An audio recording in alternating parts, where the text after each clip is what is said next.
আজকের মেনুতে থাকছে সাদা ভাত, পটল ভাজা, পাঁপড়, সবজি, ডাল আর হচ্ছে কলমি শাক।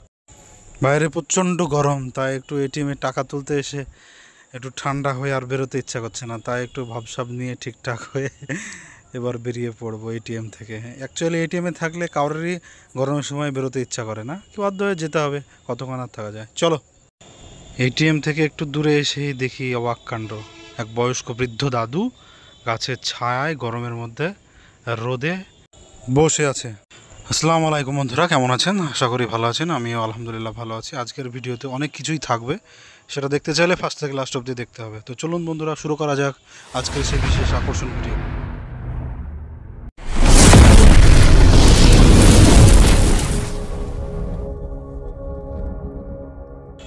প্রতি সপ্তাহ নয়, এই সপ্তাহ আমি বহরমপুরের উদ্দেশ্যে রওনা দিয়েছি। গত এক মাস থেকে আমাদের হরিয়ারপাড়া টু আমতলা, এক মাস খাবে কেন, 3 মাস, প্রায় 3 মাস থেকে আমতলা টু হরিয়ারপাড়া রাস্তা মেরামতের কাজ চলছে, সাইডে বাড়ানোর কাজ চলছে। তো আমি ওই জন্যে খুবই রাস্তার অবস্থা খারাপ। আমতলা থেকে হরিয়ারপাড়া মোটামুটি ঠিক হয়েছে। আমি হরিয়ারপাড়া ব্রিজ থেকে শুরু করলাম ভিডিওটা। তারপরে এই যে দেখুন আপনারা, বাঁ দিকে সেই গাড়ি নামা, যেখানে চা বিখ্যাত, আমাদের মুর্শিদাবাদের মধ্যে গাড়ি নামার চা সব থেকে বিখ্যাত। এখানে সেই রজব টি স্টল নামে একটা স্টল আছে। দেখুন, চা বিক্রি করে 3 তলা বাড়ি করিয়ে ফেলেছে, তার মেয়েকে ডাক্তারি পড়াচ্ছে। এটা কিন্তু সত্যি কথা। এই যে রজব টি স্টল, এই বাড়িরই মালিক।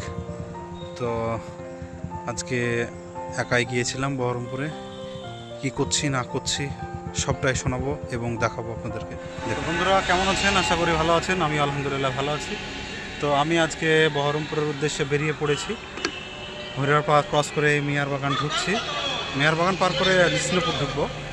তো ঢোকার পথে দেখতে পেলাম একটা বয়স্ক চাচাকে। চাচাকে করছে, তো চাচা দেখছি মাথা ছাপড়িয়ে আছে। আমি ভাবলাম কি অসুস্থ নাকি, জল টল খাবে নাকি। আমি একটু কাছে যেতেই দেখলাম অবাক কাণ্ড।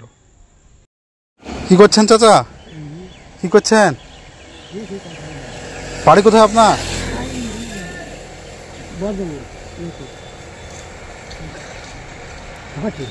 ভিক্ষা করতে এসছেন?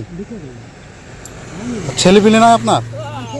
হ্যাঁ, একটাও ছেলে নাই? 5টা মেয়ে, সবার বিয়ে হয়ে গেছে? হ্যাঁ, বিয়েতে আছে একটা।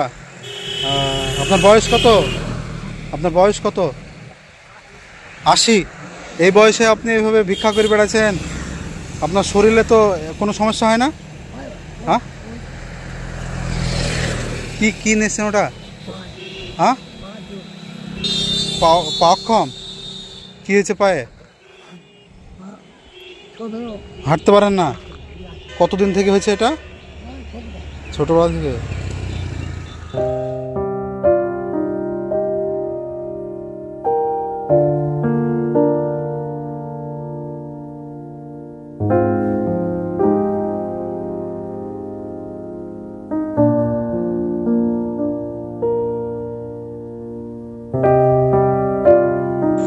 এইসব বয়স্ক চাচাদেরকে কিংবা দাদুদেরকে দেখলেই খুবই কষ্ট লাগে এবং মানসিক শান্তি খুঁজতে এদের সঙ্গে একটু কথা বলবেন, দেখবেন মনটা একটু ফ্রি হয়ে যাবে। তো বেশি জ্ঞান দিয়ে ফেললাম মনে হয়। তো আমি চলে আসলাম, আমাকেও খেতে হবে। আজকে আমি খাবো নিরামিষ। এটা হচ্ছে মা তারা হোটেল। এটার ঠিকানা হচ্ছে পঞ্চনথা থেকে লালবাগ যেতে, যে জিয়াগঞ্জ যেতে যে রাস্তাটা, সেই রাস্তাটারই যেতে ডান দিকে মা তারা।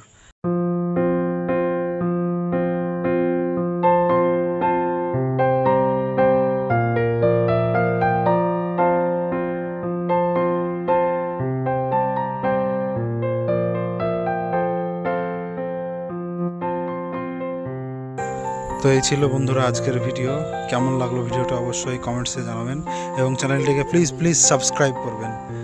আর বন্ধুরা, এরকম যদি বয়স্ক বৃদ্ধ দাদুদেরকে রাস্তায় দেখতে পান, বিনা স্বার্থে বিনা দ্বিধায় ওদের সঙ্গে একটু কথা বলবেন, ওদের সুখ দুঃখটা একটু ভাগ করার চেষ্টা করবেন, পারলে কিছু সাহায্য করবেন, দেখবেন মনটা মানসিক দিক থেকে শান্তি পেয়ে যাবেন।